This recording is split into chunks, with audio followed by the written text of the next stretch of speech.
Hey guys, if you want to make YouTube videos, I've heard someone say once that it's very important to illuminate sufficiently. A well-lit image makes for an interesting image. And although the lighting conditions in my study are okay, I also occasionally work in places where the lighting conditions are not that okay, for example my garage. Therefore I thought it might be a good occasion to build myself a lamp. And the main requirements of this lamp are that it needs to be very bright, of course, but it also needs to be bright adjustable. Next to that, it needs to be portable, so it needs to be battery supplied and it needs to fit this tripod, so I can place it anywhere I like. And finally, it needs to be diffuse, because I don't want any distractive light patterns on the stuff I want to show you.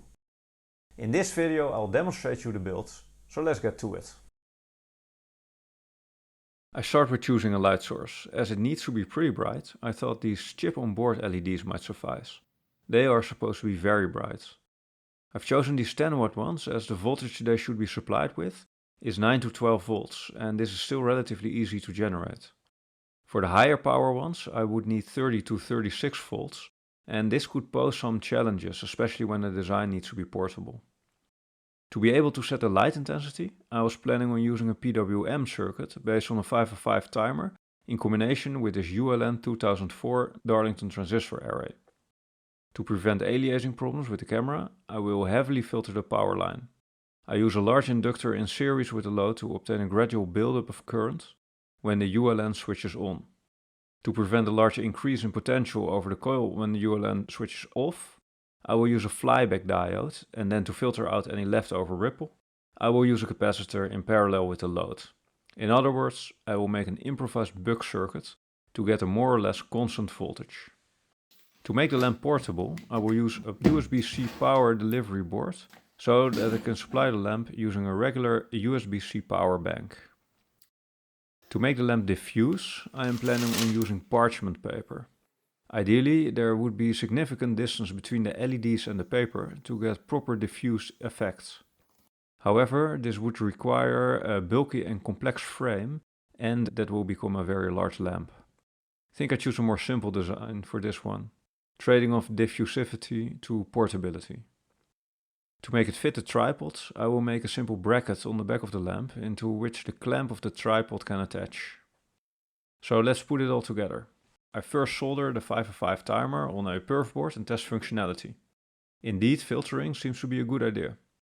I cover the hole in hot melt and test with the filter circuit. That's better. I solder the filter circuit and test again. No significant interference. That is good. I cut aluminum profile to size and file off the burrs.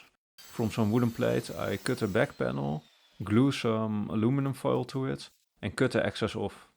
I drill some holes in the end of the reflective panel and mount the profiles. I then drill some more holes in the profile, this time to later feed through the wires that connect the LEDs. I solder the LEDs and use heat shrink to protect the joints. You can see I sometimes tend to use a little bit too much heat, it's a little bit burnt here and there. Then I connect the LEDs and solder my buck circuit to the PWM circuit. I put hot melt on the circuit to prevent shorts. For the bracket on the back of the lamp, I cut some more wood. The electronics I pack using self-amalgamating tape. Works like a charm. I'm planning to just tie wrap the electronics to the back of the lamp, so I make some holes to feed the tie wraps through. I also mount a potmeter for setting the duty cycle in the frame. I glue the bracket using just a regular white glue for wood. I pile some books on it for pressure. After drying, I test if it fits the tripod, and it does. Then it's time to mount the LEDs. For this, I use thermal tape. The LEDs generate a lot of heat, and this heat should be dissipated somehow. Otherwise the LEDs would burn. Luckily, I have an aluminum frame which is very heat conductive.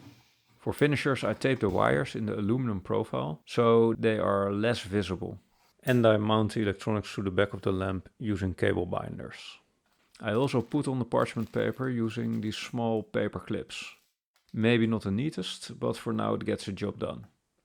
And there you've got it. It's a very simple dimmable USB-C powered lamp that fits the tripod. So that's it for this project. I hope you guys enjoyed it. At least I did. And if so, please don't forget to share, like and subscribe. And I hope to see you in the next one. Goodbye guys.